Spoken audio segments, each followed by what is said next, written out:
నమస్తే, నేను మీ హారిక. లిఫ్ట్ ఇస్తే ఒక అమ్మాయికి లిఫ్ట్ ఇస్తే ఆ అమ్మాయి రివర్స్గా డ్రైవర్ల పైన రేప్ కేసులు పెడుతుంది, నన్ను రేప్ చేశారంటూ. సో ఇలా ఈ ఇష్యూని ఎలా చూడొచ్చు మనం?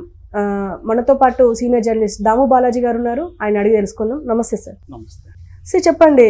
ఇప్పుడు ఒక అమ్మాయికి లిఫ్ట్ ఇవ్వగానే ఆ అమ్మాయి రేప్ కేసు పెడుతుందంటే లిఫ్ట్ ఇవ్వాలి అన్నా కూడా భయం పడే అవకాశం ఉంది.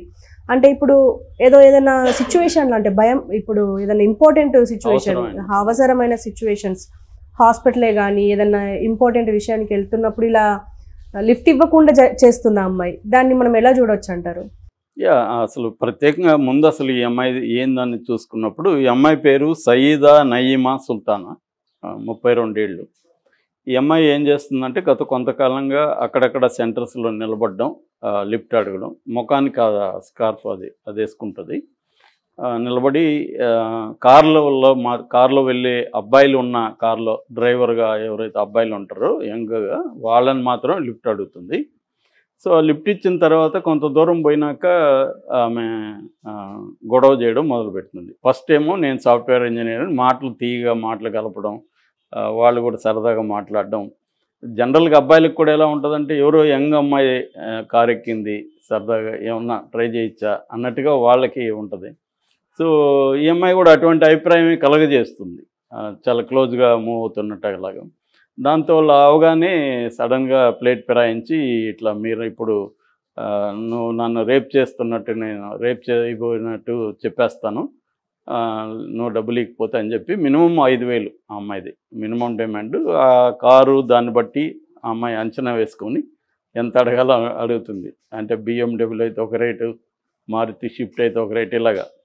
సో అడిగి ఒక్కోసారి బట్టలు కూడా చింపుకోవడం, గోర్లు చేసుకోవడం, ఇటువంటివి కూడా డ్రామా చేస్తుంది. రెండోది ఏంటంటే, అమ్మాయి లీగల్గా కూడా బాగా స్టడీ చేసింది, కేస్ స్టడీస్ కూడా. అంటే రేపు కేస్ స్టడీస్లో ఏమేమి శిక్షలు పడినాయి, తర్వాత సెక్షన్లు ఏంటి, రేప్ సెక్షన్లు 354 నుంచి ఉన్నాయి, 376 ABCD వరకు ఉన్నాయన్నమాట. ఈ 376 కేసుల్ని చెప్పడం, అవన్నీ కూడా చెప్తుంది. అంటే వాళ్ళకి ఇంకా భయం, ఆ ప్రాసెస్ అంతా చెప్తుంది. ఎందుకంటే ఈ మధ్య కొత్త BNS అని వచ్చింది, IPC బికమ్స్ BNS అంటే భారతీయ న్యాయ సంహిత. దీంట్లో ఏంటంటే రేపుకి కూడా మరణశిక్ష వరకు ఉందన్నమాట. రేపు చేసిన కొన్ని కేసుల్లో మరణశిక్ష వరకు ఉంది, లైఫ్ వరకు ఉంది. సో ఇవన్నీ చెప్పినప్పుడు వాళ్ళకి ఒక భయం క్రియేట్ అవుతుంది. ఎందుకంటే మామూలుగా ఒక అమ్మాయి రేప్ చేసిందని కానీ పోలీస్ స్టేషన్కి వెళ్తే పోలీసులు ఫస్ట్ కేసు పెట్టేస్తారు, అని లోపలేసేస్తారు, కోర్టుకి తీసుకెళ్తారు, కోర్టు కూడా బెయిల్ రాదు. ఇదంతా వాళ్ళకు కూడా తెలిసి అమ్మాయి ఇవన్నీ చెప్తుంది కూడా, ఇది జరగబోయేదని. దాంతో వాళ్ళు ఎందుకు పోయింది 5,000తో వదిలించుకుందామని వాళ్ళు ఏదో బార్గెయిన్ చేసి 10,000 అంటే నా దగ్గర అంత లేదని 5,000 అంత ఇవ్వడం, ఇచ్చేసి బయటికి వెళ్దాం అనేది ఇది జరుగుతుంది. ఈ అమ్మాయి సక్సెస్ అయింది ఈ విషయంలో.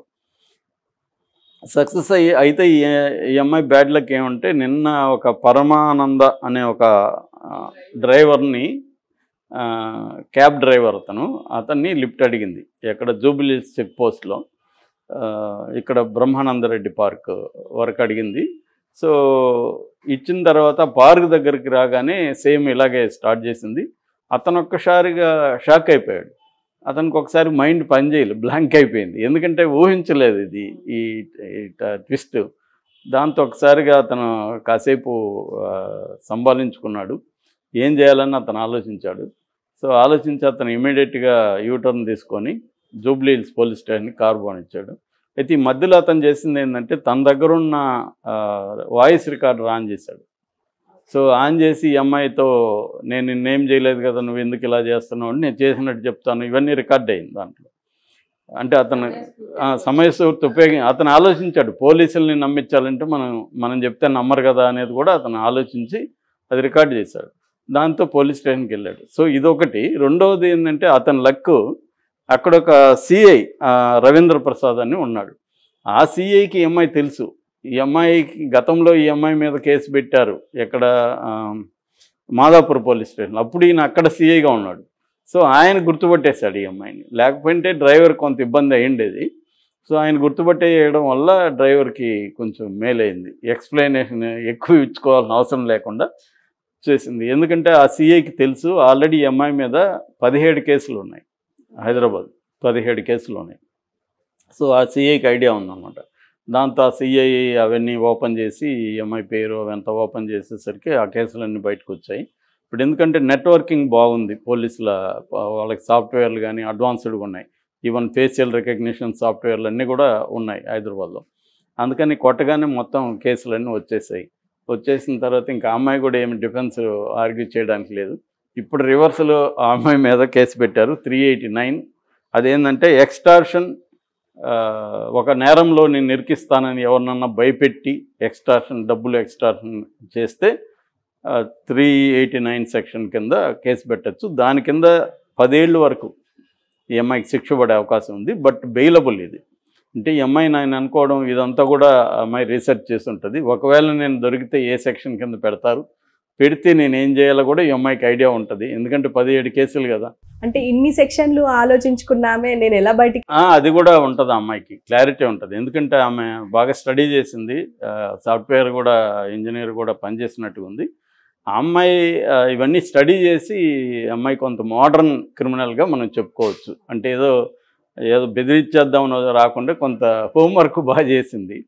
మామూలుగా నా పర్సనల్ ఇదేమంటే నేను 8 months జైల్లో ఉన్నాను. అప్పుడు ఇలాంటి క్రిమినల్స్ చూశాను. వాళ్ళు ఏంటంటే సిస్టమేటిక్గా ఉంటారు. వాళ్ళకి లీగల్ సిస్టంతో ఎలా డీల్ చేయాలో తెలుసు. అంటే అరెస్ట్ అయినప్పుడు పోలీసులతో ఎలా డీల్ చేయాలి, కోర్టులో ఎలా డీల్ చేయాలి, అడ్వకేట్స్ని ఎవరిని పెట్టుకోవాలి, తర్వాత జైలుకి వెళ్ళినాక జైల్లో మనం ఎంతకాలం ఉండొచ్చు, ఇంతకాలం జైల్లో వీలైనంత కంఫర్టబుల్గా ఉండాలంటే ఇక్కడ ఏం చేయాలి, ఇవన్నీ కూడా వాళ్ళకి స్టడీ ఉంటుంది, కొంత అనుభవం ఉంటుంది. అనుభవం ఉన్న వాళ్ళు ఏం చేస్తారంటే, అనుభవం లేనివాడు ఫస్ట్ టైం జైలుకి రాగానే ఓని ఏడుస్తుంటాడు, నా జీవితం నాశనం అయిపోయింది. అవన్నీ అనుభవం ఉన్న వాళ్ళు చాలా కూల్గా ఉంటారు. వాళ్ళు రాగానే మొత్తం స్టడీ చేస్తారు. ఫస్ట్ వాళ్ళు ఏం చేస్తారంటే సెల్ సెలెక్ట్ చేసుకుంటారు, నాకు ఈ సెల్ కావాలని. మామూలుగా ఫర్ ఎగ్జాంపుల్ ఒక సెంట్రల్ జైల్లో సెల్ సెలెక్ట్ చేసుకోవాలంటే ఒక 500 నుంచి 1000 రూపాయలు ఇవ్వాలి. వాళ్ళకి ఇస్తే నువ్వు కోరుకున్న సెల్ ఇస్తారనమాట. అంటే కొద్దిగా లెస్ క్రౌడ్ ఇవి ఉన్న దాంట్లో అసలు చూడడానికి 500 అడుగుతారు. ఏది నువ్వు పోయి నేను సెల్ చూసి వస్తాను అంటే దానికి 500 ఇవ్వాలి. లేదంటే వీళ్ళు కావాలని క్రౌడెడ్ సెల్ వేస్తారు. ఎందుకు క్రౌడెడ్ సెల్ వేస్తారంటే వీడొచ్చి మనకి డబ్బులు ఇస్తారని. వాళ్ళకి కూడా అవన్నీ అండర్స్టాండింగ్ ఉంటుంది కదా. సో ఈ ప్రతి దగ్గర ఏంటంటే అక్కడ ఒక రూల్స్ అండ్ రెగ్యులేషన్స్ కొన్ని నడుస్తుంటాయి, అన్రిటన్. అవి అర్థం చేసుకోవాలి. ఆ జైలు అనేది ఒక ప్రపంచం అంటే ఆ ప్రపంచాన్ని ఎలా డీల్ చేయాలో అర్థం చేసుకోవాలి. సో ఈ అమ్మాయి అదంతా అర్థం చేసుకుంది. ఈ కాంటెక్స్ట్లో అసలు women in crime, women by crime అని గూగుల్లో కొడితే ఒక్క ఎంట్రీ కూడా రావట్లే. అన్నీ కూడా ఉమెన్ క్రైమ్స్ అగైనెస్ట్ ఉమెనే వస్తున్నాయి. దానికి కారణం ఏంటంటే ఇప్పటికి కూడా ఫిమేల్ క్రైమ్స్ అనేవి చాలా తక్కువ ఉన్నాయి. అంటే స్త్రీలు చేసే క్రైమ్స్ ఇండియాలో చాలా తక్కువ ఉన్నాయి. అది ఈ మధ్య ఒక స్టడీ గురించి చెప్పాలి. అదేంటంటే ఒక ఆర్గనైజేషన్ వారణాసి, జైపూర్, ఫిరోజ్పూర్ 3 జైళ్ళని తీసుకొని స్టడీ చేశారు. ఉమెన్ ప్రిజనర్స్ని కలిసి వాళ్ళు ఏ కైండ్ ఆఫ్ క్రైమ్స్ చేశారు, ఎందుకు చేశారు అని స్టడీ చేసినప్పుడు ప్రధానంగా ఏంటంటే డౌరీ రిలేటెడ్ క్రైమ్స్ ఎక్కువ ఉమెన్లో పార్టిసిపేట్ చేస్తున్నారు. అంటే అత్తలు కావచ్చు, ఆడపడుచులు కావచ్చు, వీళ్ళు కోడళ్ళని లేకపోతే తమ్ముడు భార్య, అన్న భార్యల్ని చంపడం, అరెస్ట్ చేయడం, ఈ కైండ్ ఆఫ్ క్రైమ్స్లో ఉమెన్ ఉన్నారు. రెండవ ఉమెన్ ఏంటంటే ఎక్కువ చదువుకోకుండా పూర్ బ్యాక్గ్రౌండ్స్ వచ్చిన వాళ్ళు థెఫ్ట్ లో ఎక్కువ, అంటే దొంగతనాలు వీటిలో ఎక్కువ ఉన్నారు. అంటే ఫ్రాడ్ చేయడం, అంటే షాపుల్లో పోయి షాప్ లిఫ్టింగ్ అంటారు కదా, షాప్లోకి వెళ్ళి దొంగిలించడం. ఈ మధ్య ఆ వీడియోలు కూడా బయటకు వస్తున్నాయి, లేడీస్ బాగా చేస్తున్నారు. సో అటువంటివి ఫ్రాడ్ చేయడం. ఇంకొంతమంది ఎడ్యుకేటెడ్ అమ్మాయిలు డ్రగ్స్ రిలేటెడ్, ఈ మధ్య కూడా ఇక్కడ మొన్న 31st ఒక అమ్మాయి పట్టుబడింది. సో ఈ డ్రగ్స్ ఎందుకంటే వీళ్ళు పబ్బులకి వెళ్తే కల్చర్ ఉంటుంది, అక్కడ డ్రగ్స్ అలవాటు ఉంటుంది. సో వీళ్ళ అమ్మాయిలు కూడా డ్రగ్ పెడ్లర్స్తో స్నేహాలు చేయడం, ఈ కైండ్ ఆఫ్ వాళ్ళు మెల్లమెల్లగా డ్రగ్స్ అలవాటు అయినాక డబ్బులు కావాలి కదా, ఆ డబ్బులు కావడానికి వీళ్ళే డ్రగ్ పెడ్లర్గా తయారవుతారు. ఆ డ్రగ్ యూజర్స్ దగ్గర నుంచి డ్రగ్ పెడ్లర్ అవుతారు, ఎత్తుతారు. నెక్స్ట్ పార్టిసిపేటరీ క్రైమ్స్, అంటే యాక్సిలేటరీ క్రైమ్స్ అంటారు. అంటే మగవాళ్ళు చేస్తే వాళ్ళకి వీళ్ళు సహాయంగా ఉంటారనమాట. అటువంటి క్రైమ్స్ కూడా ఈ జైళ్ళల్లో ఉన్నాయి. ఐదవది సెక్సువల్ రిలేటెడ్ క్రైమ్స్. కొంతమందిని సోకాల్ లైన్లో పెట్టి వాడిని మెల్లగా ఇప్పుడు ఈ అమ్మాయి చేసింది అటువంటిది. వాడిని బ్లాక్మెయిల్ చేయడం, నువ్వు నీ మీద నేను రేపు వాడితో 10 నెలలు కాపురం చేసినా కూడా బ్లాక్మెయిల్ చేయొచ్చు, రేప్ అనేయచ్చు. మనకు పేపర్లు వచ్చేది రేప్ అని వస్తుంది, లోపల చదివితే కానీ 10 నెలలు ఇతను వాళ్ళిద్దరు కలిసి ఉన్నారు, అయినా ఏమై నా మీద లైంగిక దాడి అని చెప్తుంది. సో తర్వాత సైబర్ రిలేటెడ్ క్రైమ్స్లో ఉమెన్ రోల్ పెరుగుతుంది ఈ మధ్య. ఇది బేసిక్గా వీళ్ళ స్టడీ తెలిసిందన్నమాట. సో ఆ రకంగా చూస్తే అంటే ఉమెన్ ఎంపవర్మెంట్ సమాజంలో పెరిగే కొద్దీ క్రైమ్లో కూడా వాళ్ళ వాటా స్లోగా పెరుగుతూ వస్తుంది.